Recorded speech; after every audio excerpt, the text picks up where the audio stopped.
रूप पाहता लोचनी, रूप पाहता लोचनी, रूप पाहता लोचनी, रूप पाहता लोचनी, रूप पाहता लोचनी, रूप पाहता रूप पाहता लोचनी, रूप पाहता लोचनी, सुख झाले ओ साजनी, सुख झाले ओ साजनी, तू हा विठ्ठल बरवा, तू हा विठ्ठल बरवा, सुख झाले ओ साजने, सुख झाले ओ साजने, तू हा विठ्ठल बरवा, तू हा विठ्ठल बरवा, रूप पाहता लोचनी, रूप पाहता लोचनी, रूप पाहता लोचनी, रूप पाहता लोचनी, सुख झाले ओ साजनी, सुख झाले ओ साजनी, तू हा विठ्ठल बरवा, तू हा विठ्ठल बरवा, सुख झाले हो साजने, सुख झाले हो साजने, तू हा विठ्ठल बरवा, तू हा विठ्ठल बरवा, तो हा माधव बरवा, तो हा माधव बरवा, तो हा विठ्ठल बरवा, तो हा विठ्ठल बरवा, तू हा माधव बरवा, तू हा माधव बरवा, तू हा विठ्ठल बरवा, तू हा विठ्ठल बरवा, बहुता सुकृताची जोडी, बहुता सुकृताची जोडी, बहुता सुकृता जोडी, जोडी, बहुता सुकृता जोडी, म्हणून विठ्ठली आवडी, म्हणून विठ्ठली आवडी, तो हा विठ्ठल बरवा, तो हा विठ्ठल बरवा, म्हणून विठ्ठली आवडी, म्हणून विठ्ठली आवडी, तो हा विठ्ठल बरवा, तो हा विठ्ठल बरवा, तो हा माधव बरवा, तो हा माधव बरवा, तो हा विठ्ठल बरवा, तो हा विठ्ठल बरवा, तो हा माधव बरवा, तो हा माधव बरवा, तो हा विठ्ठल बरवा, तो हा विठ्ठल बरवा, सर्व सुखाचे आगर,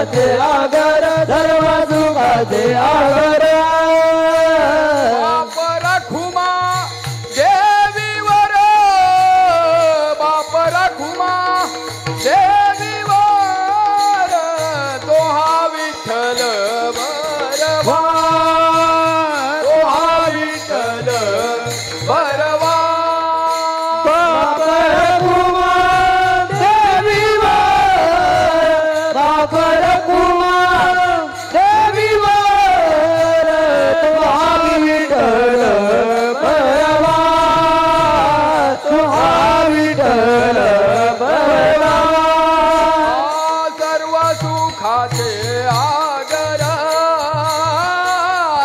सर्व सुखाचे आगर सर्व सुखाचे आगर सर्व सुखाचे आगर बाप रखुमा देवीवर बाप रखुमा देवीवर तो हा विठ्ठल बरवा तो हा विठ्ठल बरवा बाप रखुमा देवीवर बाप रखुमा देवीवर तो हा विठ्ठल बरवा तो हा विठ्ठल बरवा तो हा माधव बरवा तो हा माधव बरवा तो हा विठ्ठल बरवा तो हा विठ्ठल बरवा तो हा माधव बरवा तो हा माधव बरवा तो हा विठ्ठल बरवा तो हा विठ्ठल बरवा जय जय राम कृष्ण जय जय राम कृष्ण हरी जय जय राम कृष्ण हरी जय जय राम कृष्ण हरी जय जय राम कृष्ण हरी जय जय राम कृष्ण हरी जय जय राम कृष्ण हरी जय जय राम कृष्ण हरी जय जय राम कृष्ण जय जय राम कृष्ण हरी जय जय राम कृष्ण जय जय राम कृष्ण हरी जय जय राम कृष्ण जय जय राम कृष्ण हरी जय जय राम जय जय राम कृष्ण कृष्ण हरी जय जय राम कृष्ण जय जय राम कृष्ण हरी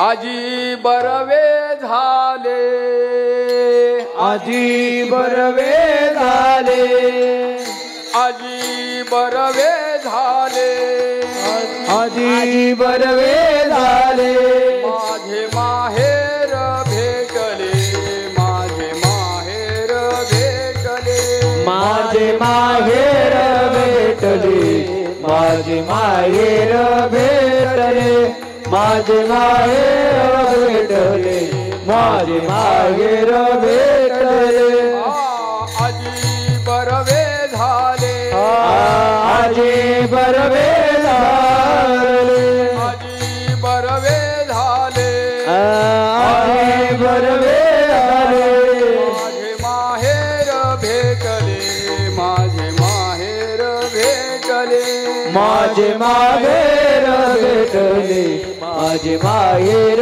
भेटले माझे माहेर भेटले माझे माहेर भेटले डोळा देखिले सज्जन डोळा देखिले सज्जन डोळा देखिले सज्जन डोळा देखिले सज्जन निवारिला भागशिन निवारिला भागशिन निवारिला भागशिन निवारिला भागशिन निवारिला भागशिन निवारिला भागशिन धन्य झालो आता धन्य झालो आता धन्य झालो आता धन्य झालो आता क्षेम देऊन या संतार देवोनिया संता प्रेम देवोनिया संता प्रेम देवोनिया संता प्रेम देवोनिया संता डोळा देखिले सज्जन डोळा देखिले सज्जन डोळा देखिले सज्जन डोळा देखिले सज्जन निवारिला भागशीन निवारिला भागशीन निवारिला भारजन निवारिला भारजन निवारिला भारजन निवारिला भारजन इच्छेचे पावलो ये तीर्थी ते पावलो इच्छेचे पावलो तीर्थी ते पावलो तुका म्हणे धन्य झालो तुका म्हणे धन्य झालो तुका म्हणे धन्य झालो तुका म्हणे धन्य झालो तुका म्हणे धन्य झालो तुका म्हणे धन्य झालो इच्छेचे पावलो आईची ते पावलो इच्छेचे पावलो आईची ते पावलो तुका म्हणे धन्य झालो तुका म्हणे धन्य झालो तुका म्हणे धन्य झालो तुका म्हणे धन्य झालो तुका म्हणे झालो तुका म्हणे धन्य झालो डोळा देखिले सज्जन डोळा देखिले सज्जन डोळा देखिले सज्जन डोळा देखिले सज्जन निवारिला भागशीन निवारिला भागशीन निवारिला भारतीन निवारिला भारतीन निवारिला भारतीन निवारिला भारतीन विठोबा रखुमाई विठोबा रखुमाई विठोबा रखुमाई जय विठोबा रखुमाई जय विठोबा रखुमाई जय जय विठोबा रखुमाई विठोबा रखुमाई जय जय विठोबा रखुमाई जय जय विठोबा रखुमाई जय जय विठोबा रखुमाई जय जय विठोबा रखुमाई विठोबा रखुमाई जय जय विठोबा रखुमाई जय जय विठोबा रखुमाई विठोबा रखुमाई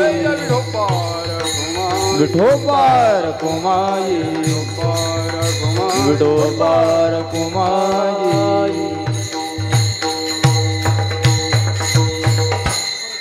विठ्ठल विठ्ठल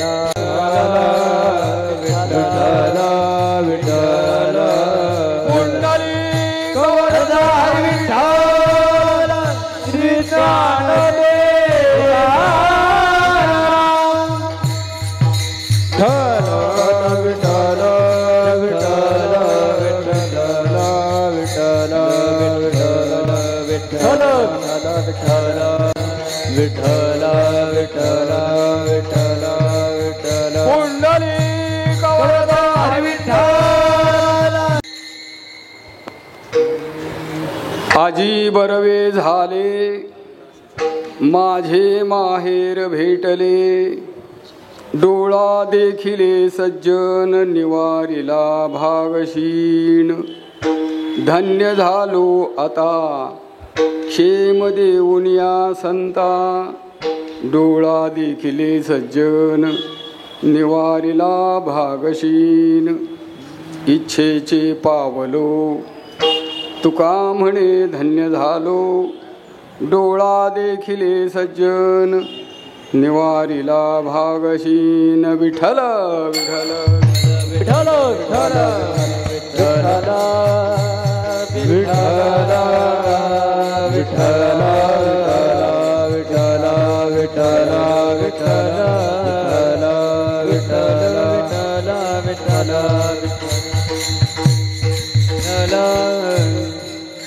समचरण सरोजं सान्द्रनीलाम्बुदाभं जघननिहितपाणिं मण्डनं मण्डनानां तरुणतुलसीमाला गन्धरं गञ्जनेत्रं सदयधवलहासं विठ्ठलं चिन्तयामि।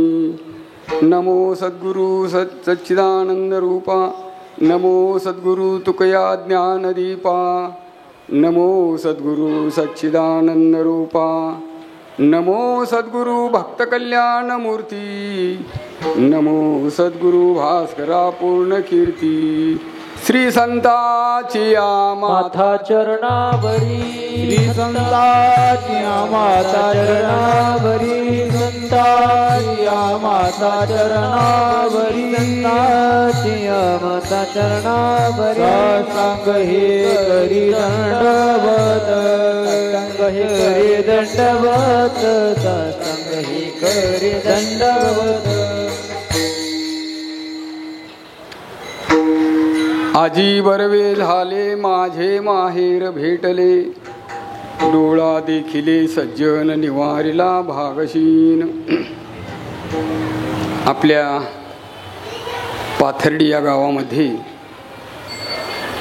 आज अपूर्व असा योग आलेला आहे आणि हे 3 योग साधलेले आहेत आजच्या दिवसाला।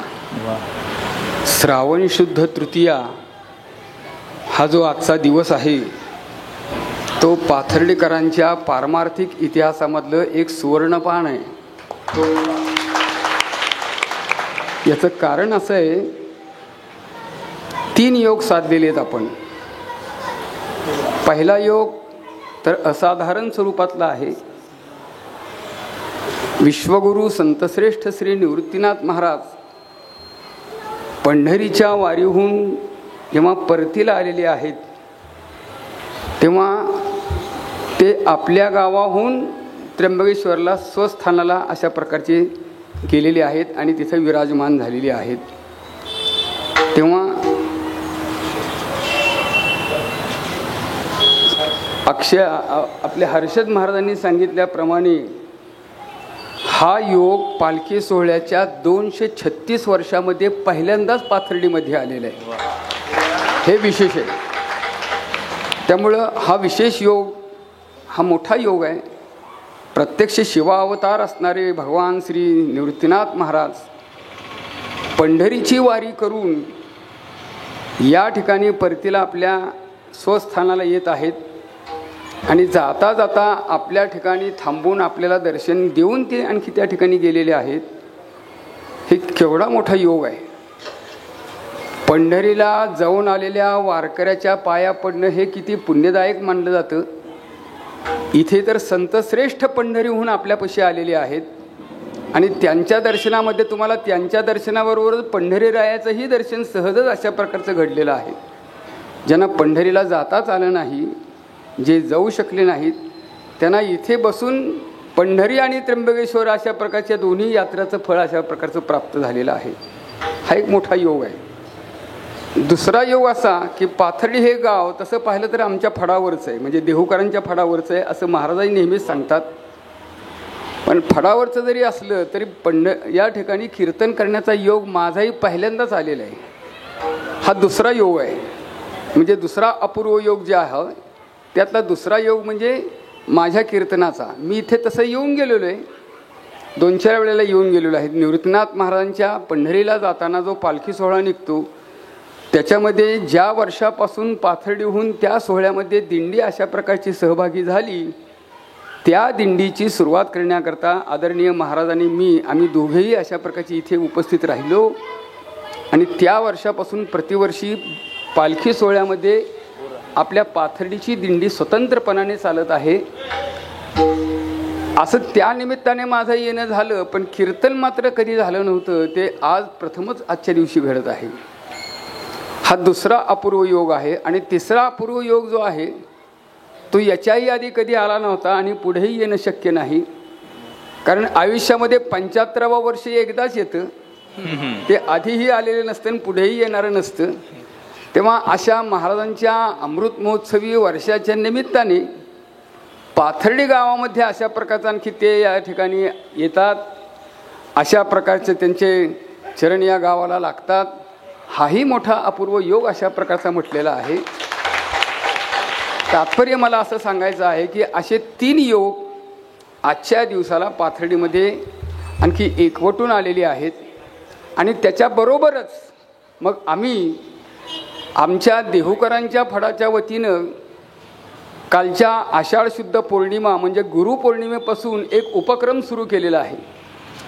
तो उपक्रम म्हणजे आम्ही जिथे कीर्तन करायला जाऊ तिथे वृक्षारोपण करू, जेथे कीर्तन करावे तेथे वृक्षारोपण करावे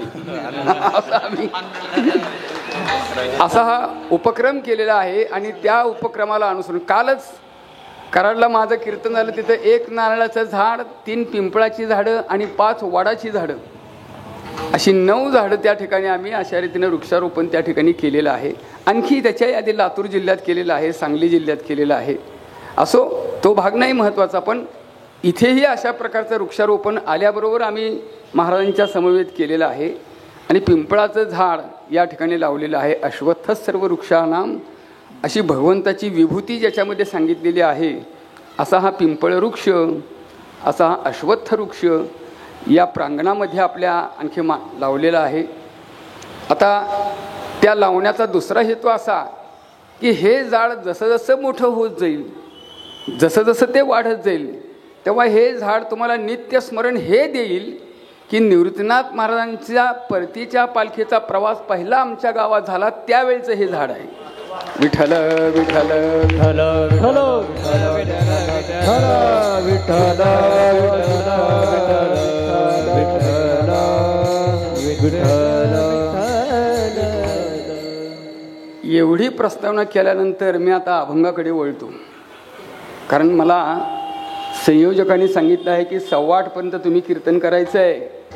8:15च्या पुढं तुम्हाला कीर्तन लांबवता येणार नाही. पुढचे काही कार्यक्रम आहेत, पुढे काही अशा प्रकारचं नियोजन आहे.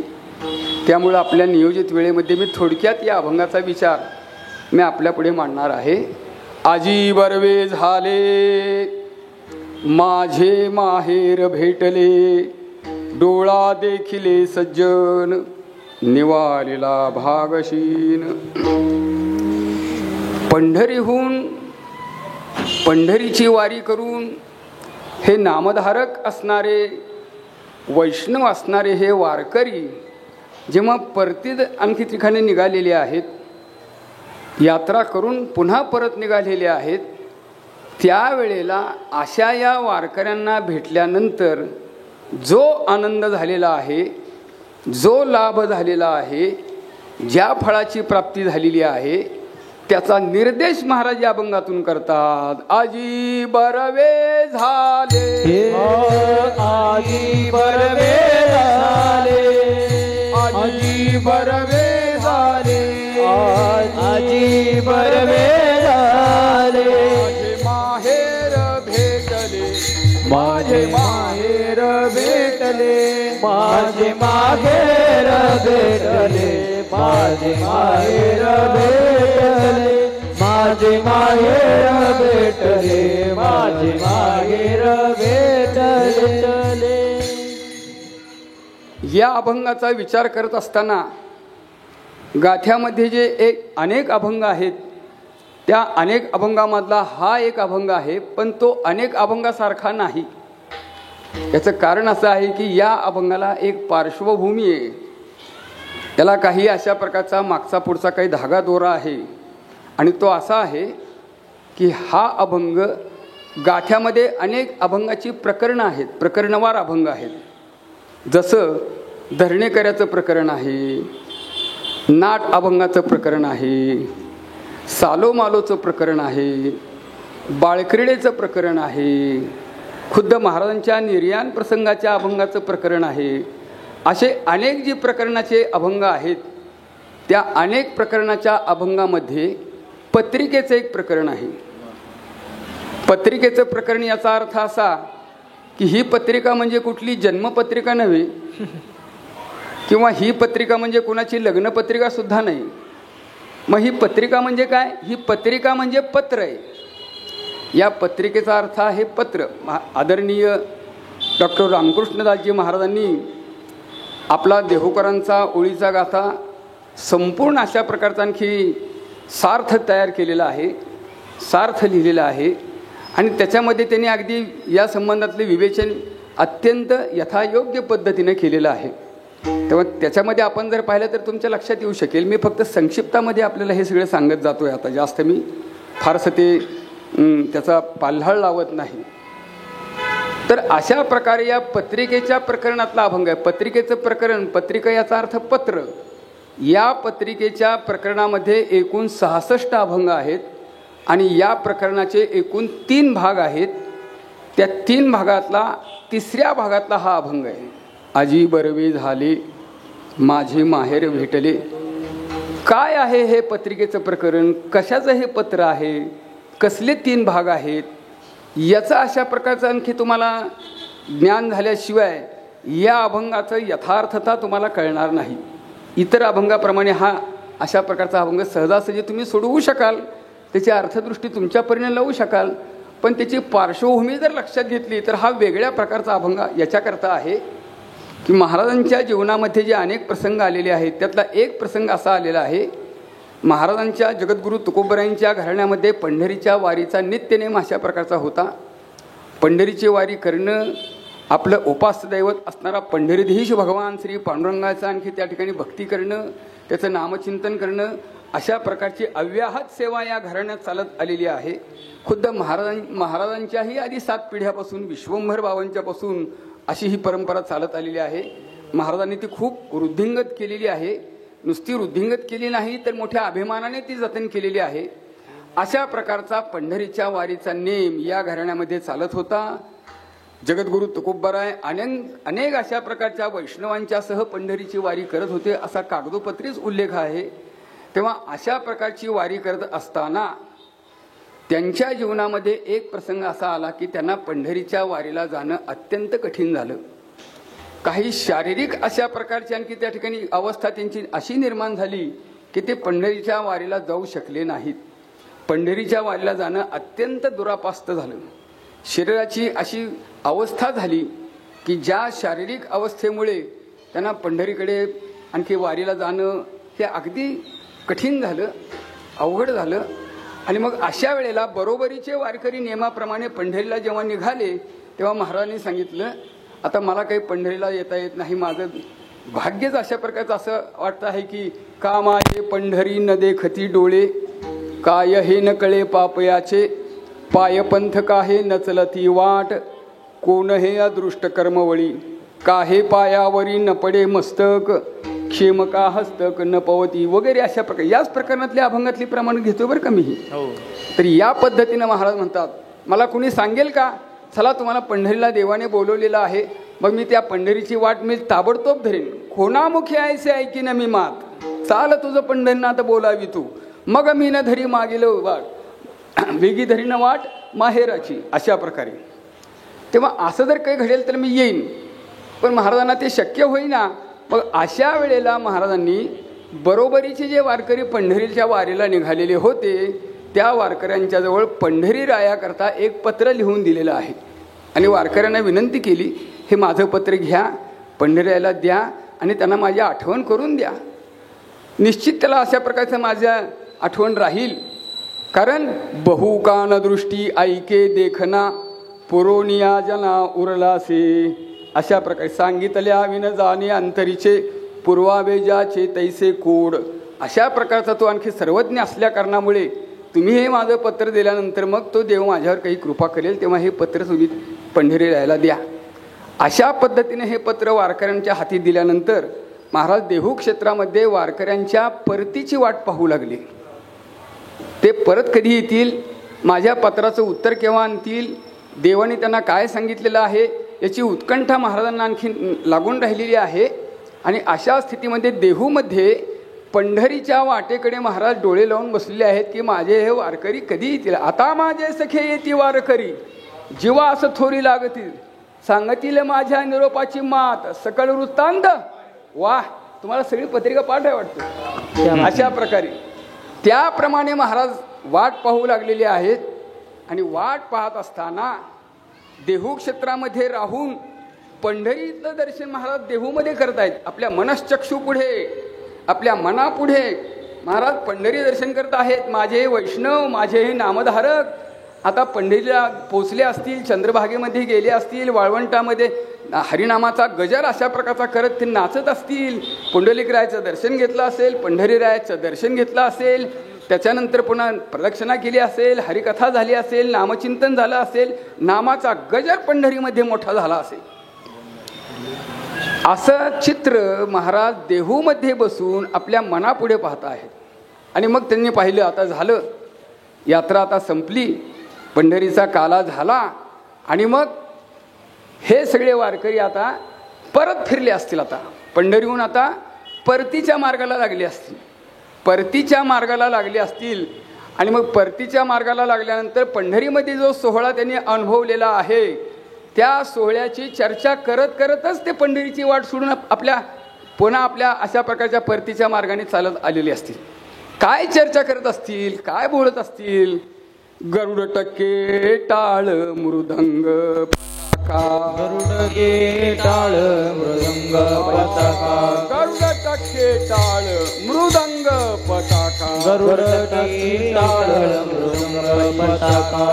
सांगताती एकाएक सुख, सांगताती एकाएक सुख, सांगताती एकाएक सुख.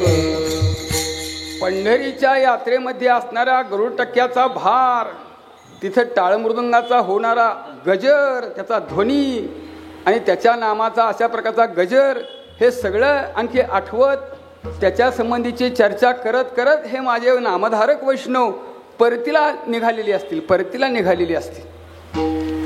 म्हणजे जातानाही पंढरीचाच वेध आहे. पंढरीत गेल्यानंतर त्याच्याच भक्तिरंगामध्ये ते अशा प्रकारचे रंगून गेलेले आहेत. आणि पंढरीहून परत फिरल्यानंतर पुन्हा पंढरीच्याच अशा प्रकारचा आनंदाचा आणखी चर्चा त्यांच्या आपसात चाललेली आहे. आमचं थोडं वेगळं आहे. पंढरीची चर्चा, पंढरीचा आनंद पंढरीत गेल्यावर तरी आम्हाला मिळतो का नाही हे आम्हालाच माहिती. तिथं बाकीची आमची पंचायत जास्त असते. हे आणलं का, ते ठेवलं का, ते केलं का, हे झालं का. प्रापंचाची उठाठेव इथंही करतो आणि तिथंही तेच करत बसलं तर मग काही अर्थच नाही त्याच्यामध्ये. पण हे वैष्णव जेव्हा पंढरीहून परत फिरले आणि मग पुन्हा देहू क्षेत्राच्या ठिकाणी आणखी आलेले आहेत तेव्हा महाराज त्यांना सामोरे गेलेले आहेत आणि म्हणू लागले, भागले ती देवा,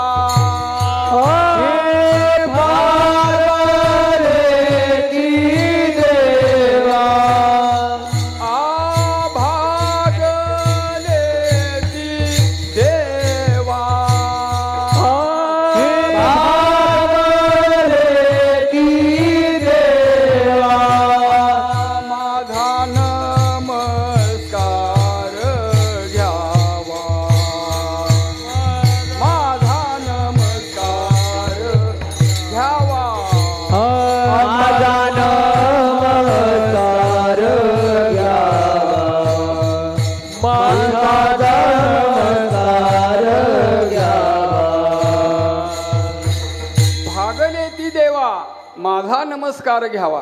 देवा हा शब्द वारकरी वैष्णवांना अनुलक्षून आहे. या अभंगामध्ये आपण भागलेले आहात, खूप मोठं अशा प्रकारचा आणखी लांबून आपण आलेला आहात. पण माझा नमस्कार आपण घ्या. कारण का घालून या ज्योती वाट पाहे दिवस राती. अशा प्रकारे माझ्या डोळ्याच्या ज्योती करून मी तुमची अहोरात्र वाट पाहत आहे. बहुता विळ मन तुमचे व्हावे दर्शन, आलो बोळवीत तैसी याची पंथे चित्त. तुम्हाला पंढरीला जाताना निरोप देण्याकरता जेव्हा मी इथे आलो तसं इथंच बसून तुमच्या वाटेकडे मी डोळे लावून बसलेलो आहे. आता तुम्ही आलेला आहात, आजी दिवस धन्य. अशा प्रकारचे महाराज म्हणू लागले, तुमचं दर्शन झालं, धन्य. आता मला सांगा, माझे मायबाप तुम्हाला काय म्हणाले, बोलले का नाही? काय पाठविले, अशा प्रकारे बोलिले ती काय, माझा बापानी माय आईसे सांगाजी झडकरी, तुम्ही सखे वारकरी पत्राचे वचन काय दिले फिरावून. तुका म्हणे काही मना आणले की नाही. आता सांगा, माझ्या पत्राचं काही उत्तर दिलं की नाही, काय आणलं का नाही, काही झालं का नाही.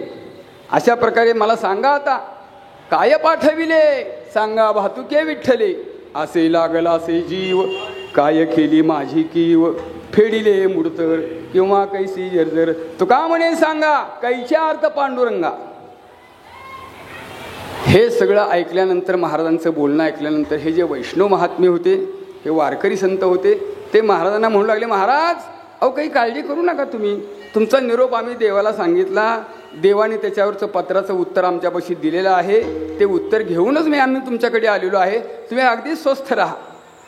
त्यांच्या मुखातले हे उद्गार ऐकल्याबरोबर महाराज उद्गार काढतात, आजीची आला भे ब्रह्मांड ठेंगणे, आजीची आला भे ब्रह्मांड ठेंगणे, आजीची आला भे ब्रह्मांड ठेंगणे, आजीची आला भे ब्रह्मांड झाले मन कल्पवेना, सुखी झाले मन कल्पवेना, सुखी झाले मन कल्पवेना, सुखी झाले मन कल्पवेना. अर्थभूत माझा जीव दयासाठी, अर्थभूत माझा जीव दयासाठी, अर्थभूत माझा जीव दयासाठी, अर्थभूत माझा जीव दयासाठी, त्याच्या झाल्या भेटी पायासवे, त्याच्या झाल्या भेटी पायासवे, हो त्याच्या झाल्या भेटी पायासवे, त्याच्या झाल्या भेटी पायासवे.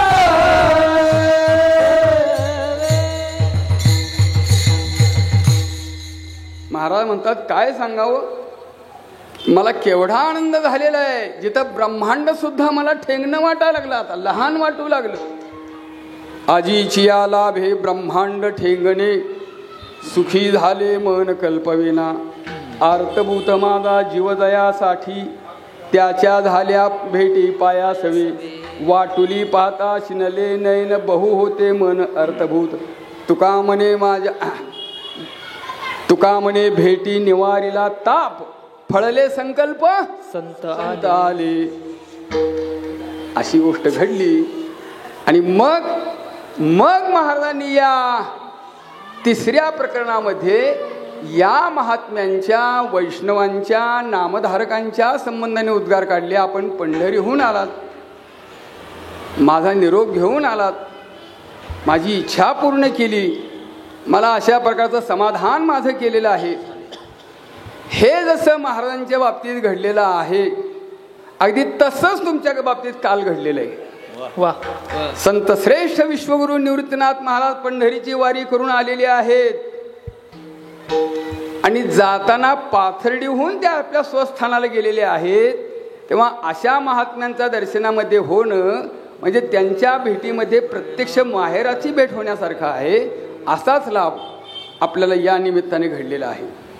तेव्हा जेव्हा अशा महात्म्यांची भेट झाली तेव्हा महाराजांनी याच अभंगामध्ये उद्गार काढले. आजी बरवे झाले, आजी बरवे झाले, आजी बरवे झाले, आजी बरवे झाले, माहेर भेटले, माझे माहेर भेटले, माझे माहेर भेटले, माझे माहेर भेटले, माझे माहेर भेटले, माझे माहेर भेटले. आज खूप बरं झालं, खूप चांगलं झालं. काय झालं? माझे माहेर भेटलं. मला प्रत्यक्ष माहेर मला भेटलेलं आहे. हे माझे सज्जन, हे माझे संत महात्मे, हे मला डोळ्यांनी पाहायला मिळाले. माझा शिनभाग नाहीसा झाला. अशा प्रकारे खरोखर मी आज धन्य झालेलो आहे. आपल्यासारख्या संत महात्म्यांना क्षेमालिंगन देऊन मी धन्य झालेलो आहे. ज्याची मी इच्छा बाळगून होतो ती गोष्ट मला आज अशा प्रकारची प्राप्त झालेली आहे, तेव्हा काय सांगावं या आनंदाला. नाही या आनंदासी जोडा, सांगता गोष्टी लागती गोडा, आलासी आकारा अमुचिया चाडा, तुका म्हणे भिडा भक्तीची या. महाराज खूप आनंदित झालेले आहेत, समाधान पावलेले आहेत. आणि म्हणून संतांना, या वारकऱ्यांना त्यांनी विशेष शब्द वापरला, माहेर. माझे माहेर भेटले. माहेर कशाला म्हणतात? जिथं निखळ सुख आहे, निव्वळ सुख आहे, जिथं दुःख नाही, चिंता नाही, दैन्य नाही, काही नाही, काही नाही, भय नाही, अशा प्रकारचं जे स्थान आहे त्याला माहेर म्हटलेलं आहे. माहेर म्हटलेलं आहे. लौकिकातलं माहेर वेगळं, पण या माहेर शब्दाची व्याप्ती 3 प्रकाराने आपल्या परमार्थामध्ये केलेली आहे. 3 प्रकारचं माहेर आपल्या परमार्थामध्ये आहे. लौकिकातलं माहेर, व्यवहारातलं माहेर वेगळं, सासर माहेर वेगळं. व्यवहारातलं माहेर आहे ती मुलगी सासरी नांदते, सासरी नांदायला जाते आणि सणावाराच्या वेळेला मग आपल्या माहेरी येते, 4 दिवस राहते आणि पुन्हा परत जाते. पण 4 दिवसाचं तिचं जे राहणं आहे माहेरातलं ते सुद्धा सुखाचंच आहे. सुख म्हणजेच माहेर आणि माहेर म्हणजेच सुख. सासरी तिला खूप कष्ट पडत असतात, त्याला सगळ्याच गोष्टी सासरी राहिल्यानंतर कराव्या लागतात. त्याला सकाळी लवकर उठल्यापासून झाडलोट करणं, सडा रांगोळी करणं, शेतकरी असेल तर मग धारा काढणं, स्वयंपाक करणं, भाकरी बांधून शेतात जाण्याकरता त्यांना अशा प्रकारचा स्वयंपाक करून देणं, बांधून देणं, पुन्हा धुणी भांडी करणं, अमुक करणं, खूप कष्ट कष्ट कष्ट कष्ट. बस म्हणजे त्या काळातल्या सासुरवाशिनी बरं का, आत्ताच्या नव्हे. त्या काळातल्या ज्या सासुरवाशिनी होत्या त्यांना खूप काही करावं लागायचं, सारवण करावं लागायचं, अनेक गोष्टी कराव्या लागायच्या, त्रास सहन व्हायचा. आणि अशा दुःखमय स्थितीमध्ये, त्रासामध्ये सासू चांगली मिळाली तर बरं आहे, सासरा चांगला असेल तर बरं आहे, नणंद चांगली असली तर बरं आहे. हे जर खाष्ट माणसं मिळाली तर मग तिकडूनही त्यांना मार तिला सहन करावा लागतो, शब्दाचाही मार तिला सहन करावा लागतो. नवऱ्यापाशीही काही तक्रार करता येत नाही, खाली मान घालून तिला कामच करत राहावं लागतं. अशा कष्टाने ती जर्जर होते. आणि सणावारा करता जेव्हा तिला माहेराला नेण्याकरता माहेराहून मूळ येतं आणि जेव्हा ती माहेरी येते त्यावेळेला मात्र तिला जो आनंद झालेला असतो तो अपार अशा प्रकारचा आनंद आहे, त्याला सीमा नाही मग त्या आनंदाला. मग तिला काही सकाळी लवकर उठून सडा घालायचा नाही, झाडलोट करायची नाही, कोणाकरता काही चहा पाणी करत बसायची गरज नाही. ती अगदी ऐसपैस 8 वाजले तरी झोपूनच राहते, काहीच काळजी नाही.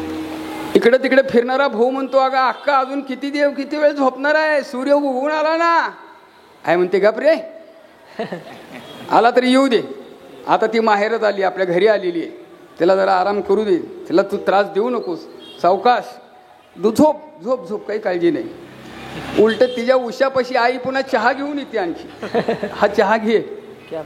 पण त्यातूनही कशी बशी उठलीच तर तिच्या मैत्रिणी लगेच त्यांना कळतं ही आली आहे माहेराला. सगळ्या मैत्रिणी गोळा होतात आणि मग काय बोलायचं काम आहे, तर सगळा किलबिलाट त्या मैत्रिणीचा त्या अशा प्रकारचा. तिला आंघोळीलाच 11 वाजतात, मग तिथून तिचा अशा प्रकारचा अन्निक होणार.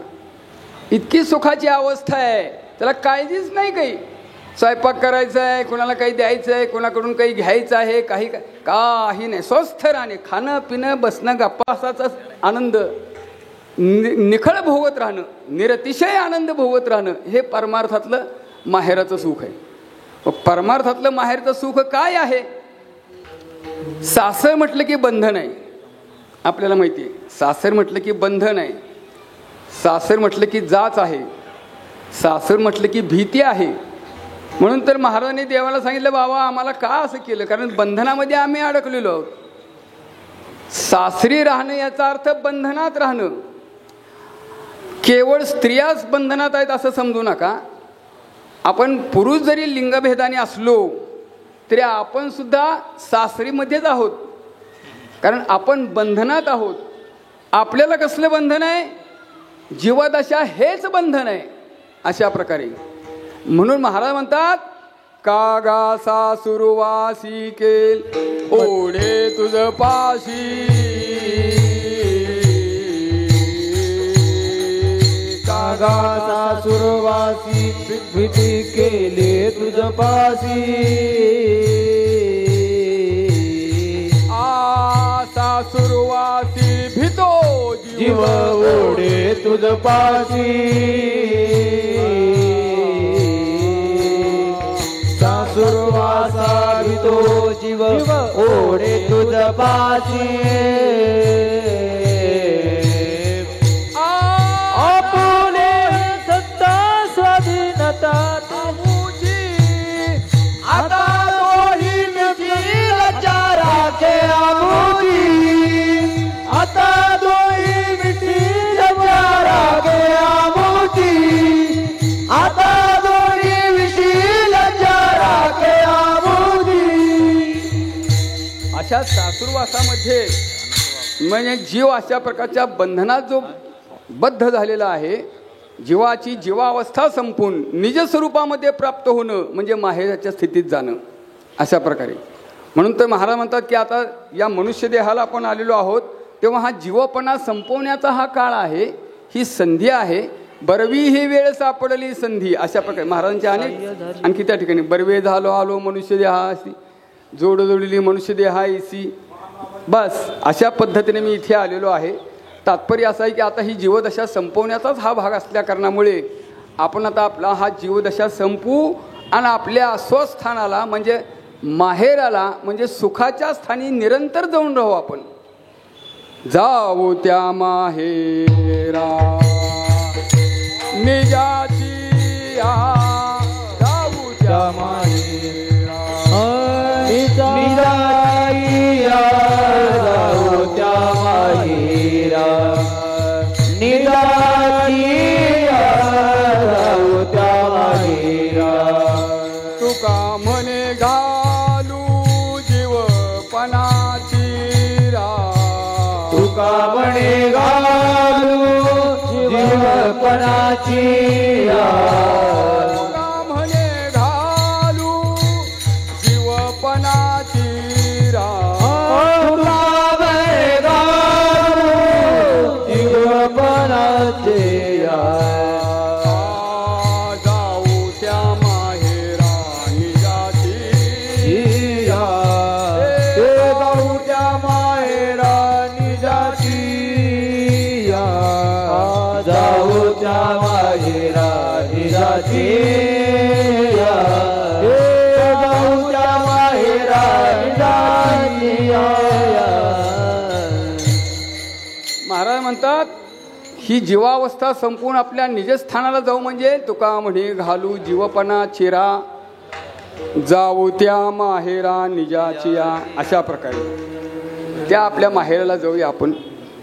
महाराज म्हणतात मी तर निघालेलोच आहे. महाराज निर्याण प्रसंगामध्ये असं म्हणतात आपुल्या माहेरा जाईन मी आता निरोपया संता हाती आला.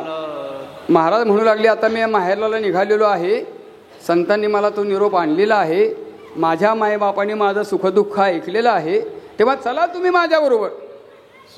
आता देहूमध्ये जे लोक होते ते म्हणाले महाराज काहीही बडबडतात, तुका वेडा अविचार करी बडबड बस काही म्हणतात. आता माहेराला पुरुष काही माहेराला जातात का? माहेराला स्त्रिया जातात. आता पुरुष असेल तर तो असं म्हणेल की आता पहिल्या दिवाळीचा सण आहे, आता सासूरवाडीला चाललो मी, माहेराला जातो असं कसं म्हणेल तो? पण महाराज इथं असंच सांगतात आपुल्या माहेराला जाईन मी आता अशा प्रकारे. तात्पर्य असं आहे की महाराजांचं बोलणं सामान्य स्थितीमध्ये अशा प्रकारचं कोणाला न कळण्यासारखं होतं.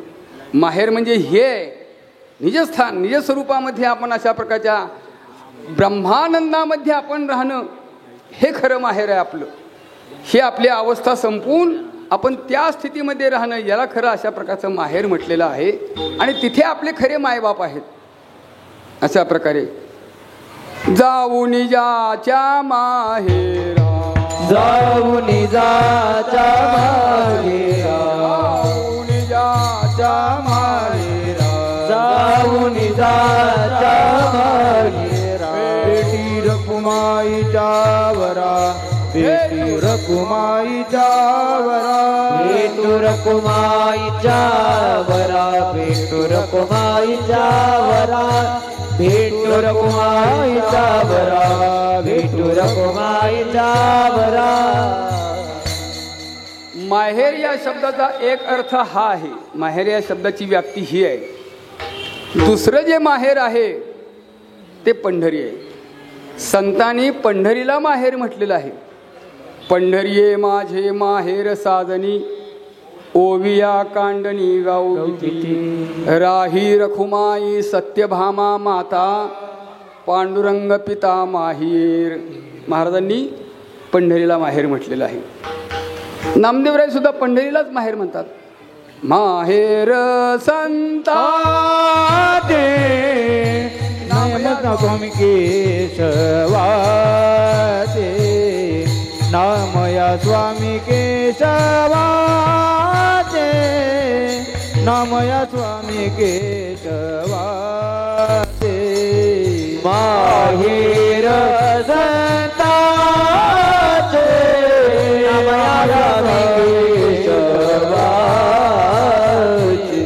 नामया स्वामी केशवाचे नामया स्वामी केशवाचे. माहेर संतांचे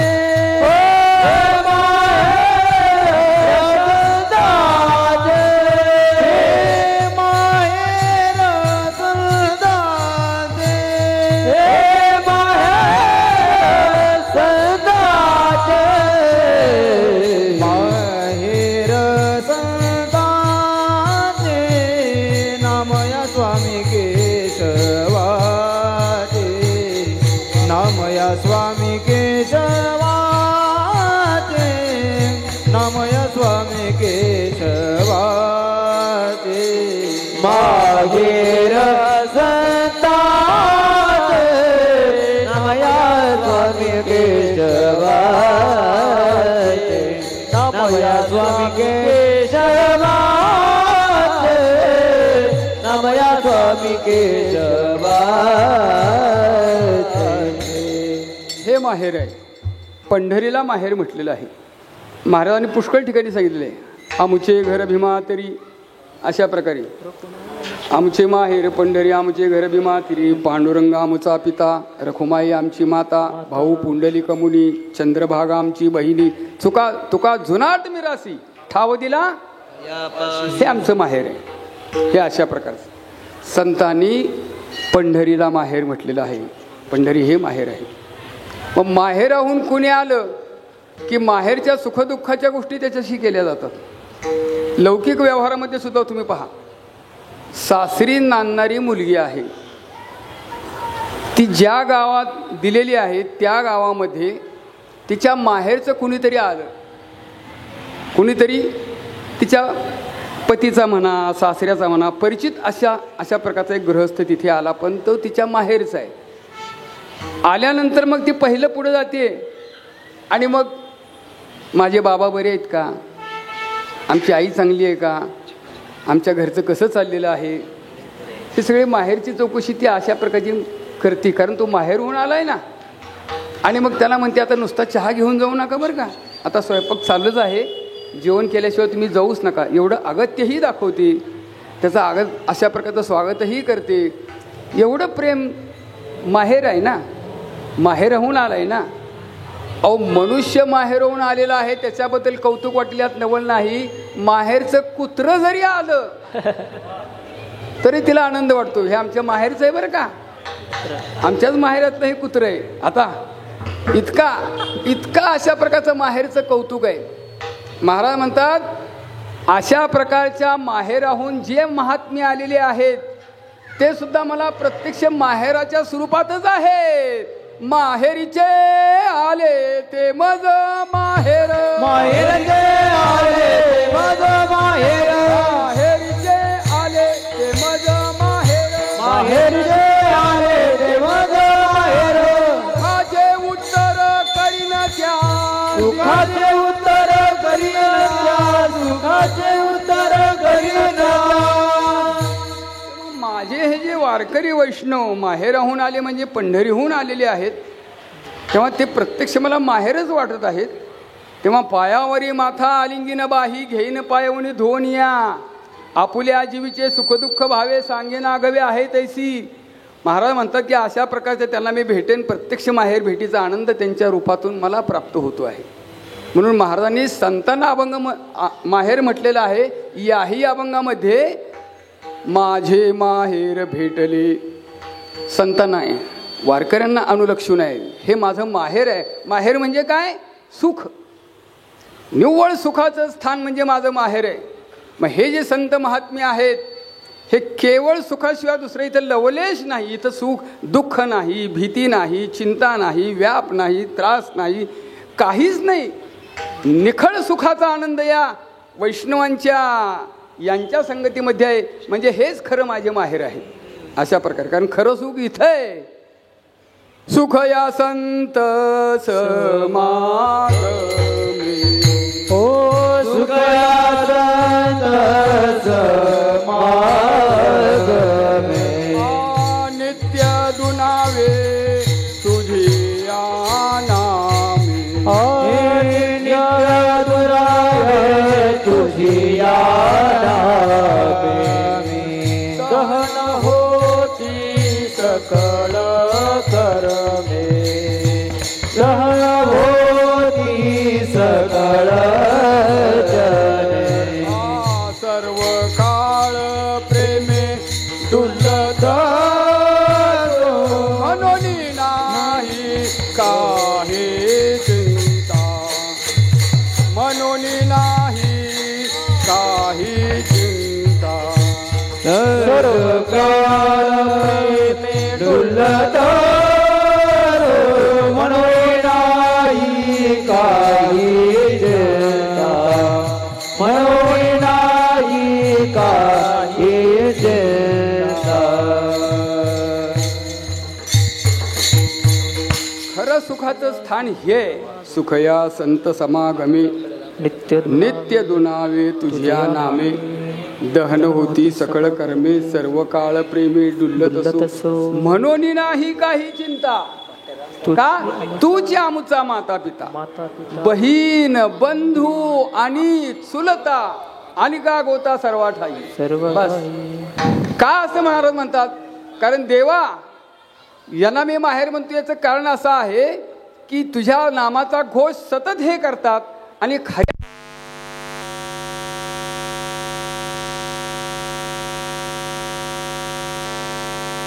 ते गोरगोमट दिसू लागलं ते त्याची आई काजळाचा टिपका लावतेच.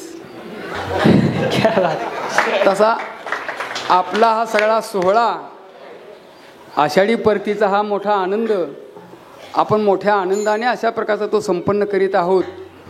पण लाईट जाण्याचा हा टिळा थोडासा पाहिजेच आपल्याला. विठ्ठल विठ्ठल विठ्ठल विठ्ठल विठ्ठल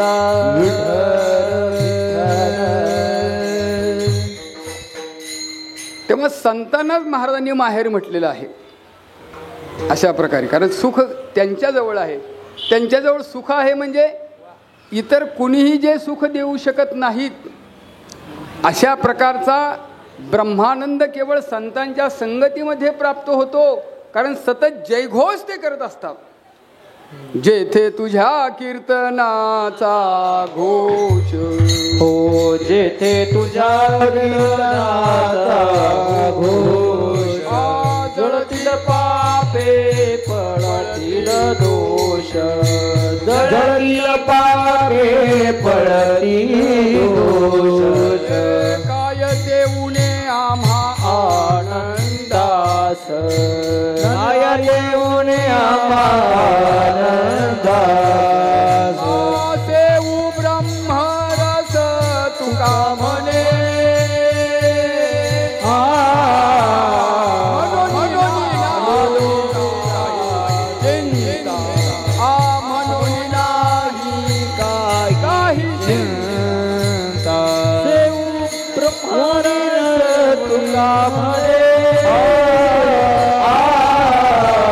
म्हणून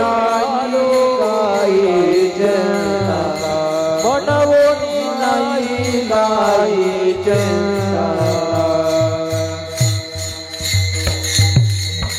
म्हणून महाराजांनी या संतांना, या नामधारकांना, या वारकऱ्यांना माहेर म्हटलेलं आहे. याही अभंगातून आज आपण मला भेटलात, प्रत्यक्ष माहेर भेटीचा आनंद मला प्राप्त करून दिला. मला अशा प्रकारचा आणखी त्या ठिकाणी निखळ आनंद प्राप्त करून दिला. खरोखर आज काय सांगावं, मी धन्य झालो. म्हणून या अभंगात उद्गार काढतात, आजी बरवे झाले माझे माहेर भेटले, डोळा देखिले सज्जन निवारिला भागशीन. विठोबा रखुमाई, विठोबा रखुमाई, विठोबा रखुमाई, विठोबा रखुमाई, विठोबा रखुमाई, जय विठोबा रखुमाई, विठोबा रखुमाई, विठोबा रखुमाई, विठोबा रखुमाई, जय विठोबा रखुमाई. हात वरती करा, भजन करा सर्वांच्या हात वरती, हात वरती सर्वांच्या. रखुमाई, विठोबा रखुमाई, जय शूटिंग वाले शूटिंग घ्या सर्वांच्या. रखुमाई, विठोबा रखुमाई, विठोबा रखुमाई, एक काळी भजन सर्वांनी करायचं. विठोबा रखुमाई, विठोबा रखुमाई, विठोबा रखुमाई, विठोबा रखुमाई, हात वरती करायचे, टाळी वाजवायची सर्वांनी एक साथ. विठोबा रखुमाई, विठोबा रखुमाई, रखुमाई, विठोबा रखुमाई, विठोबा रखुमाई, विठोबा रखुमाई, विठोबा हरि विठ्ठल श्री ज्ञानदेव विश्वगुरु निवृत्तीनाथ महाराज की जय. जगद्गुरु तुकाराम महाराज की जय. विठोबा रखुमाई, विठोबा रखुमाई, विठोबा रखुमाई, विठोबा रखुमाई, विठोबा रखुमाई, विठोबा रखुमाई, विठोबा रखुमाई, विठोबा रखुमाई.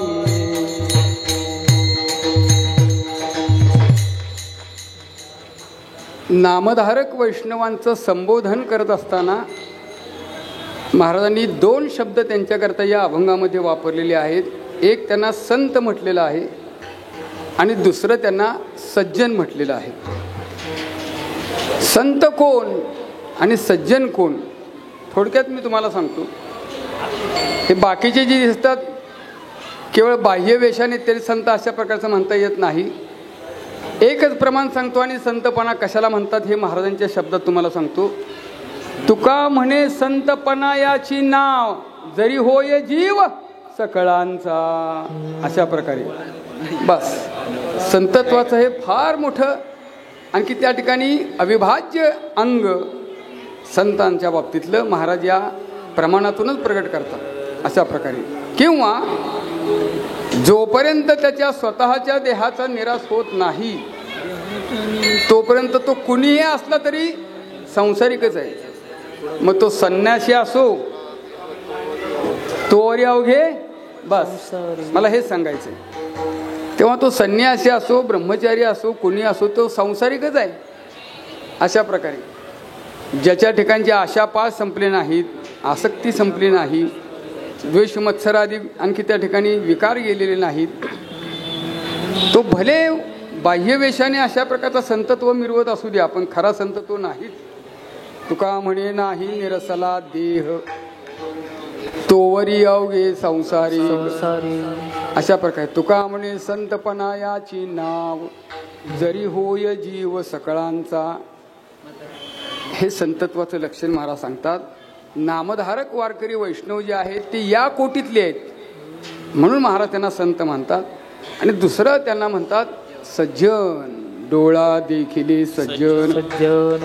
सज्जन कुणाला म्हणावं, सज्जनाची सुद्धा व्याख्या महाराजांनी एका दोह्यामध्ये केलेली आहे. तुका सज्जन तिनसे कहियो, जिनसे प्रेम दुनाय, दुर्जन तेरा मुख काला, थिता प्रेम घटाय.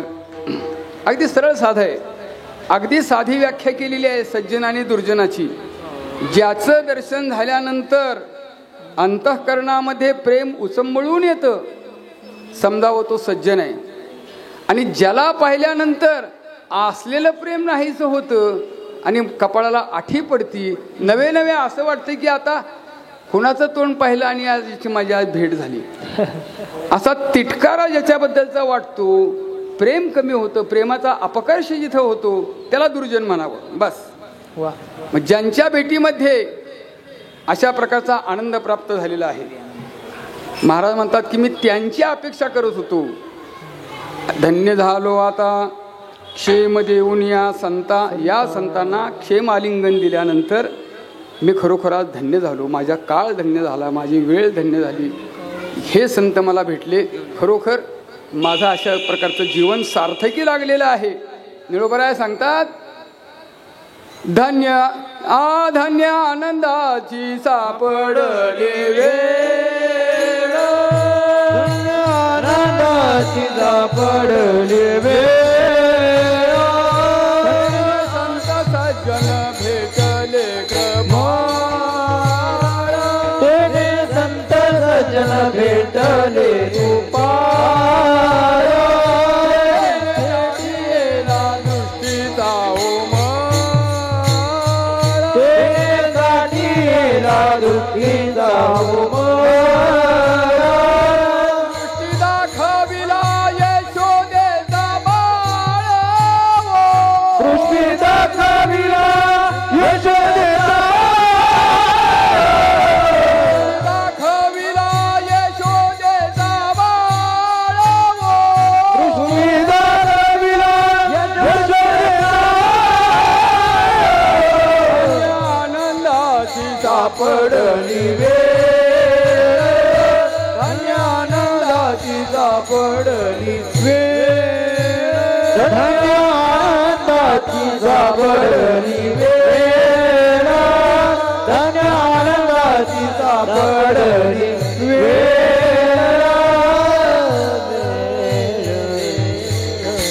अशा प्रकारे मी धन्य झालेलो आहे. मी इतके दिवस मी ज्याची इच्छा धरून होतो, अपेक्षा बाळगलेली होती, ज्या सुखाची मला आस लागलेली होती, महाराज म्हणतात इच्छेचे पावलो तुका म्हणे धन्य झालो. किंवा असंच आणखी एक प्रमाण आहे, तुका म्हणे धन्य झालो इच्छा केली ते पावलो. अशा प्रकारे जी इच्छा मी बाळगून होतो ते आज मला सहज अशा प्रकारचे यांच्या दर्शनातून प्राप्त झालेले आहे. बहुत दिवस होती मज आस, बहुत दिवस होती मज आस, आशी घडले साया तिरे, आजी घडले साया तुका म्हणे होय तुमचे निपुण्य, तुका म्हणे होय तुमचे निपुण्य, भेटितया पायासी रे, भेटितया पायासी रे, नाचत जाऊ त्याच्या गवार खेळल्या सुख देईल विसावारे, हे नाचत जाऊ गावाला खेळल्या सुख देईल विसावा, नाचत जाऊ त्याच्या गावाला खेळल्या सुख देईल विसावा, नाचत जाऊ त्याच्या गावाला खेळल्या सुख देईल विसावा. बहुत दिवस होती मज आस, आज घडले साया सिरे. महाराज म्हणतात की संत भेटले, हे वैष्णव भेटले, हे नामधारक भेटले. अशा प्रकारे आज घडले साया सिरे, तुका म्हणे तुका म्हणे होय तुमचे निपुण्य, भेटी तया पाया सिरे. मला दर्शन घडलं. हे संत, हे सज्जन महाराज कुणाला म्हणतात? हे वारकरी महात्मे आहेत, नामधारक महात्मे आहेत, हे अशा प्रकारचे वैष्णव महात्मे आहेत, जे नित्य पंढरीरायाच्या सान्निध्यामध्ये त्याच्या नामचिंतनामध्ये अहोरात्र अशा प्रकारचे आणखी त्या ठिकाणी गुंतून गेलेले आहेत, रंगून गेलेले आहेत. त्यांच्याकरता महाराजांचे हे उद्गार आहेत. महाराज तेच पुन्हा पुन्हा सांगतात.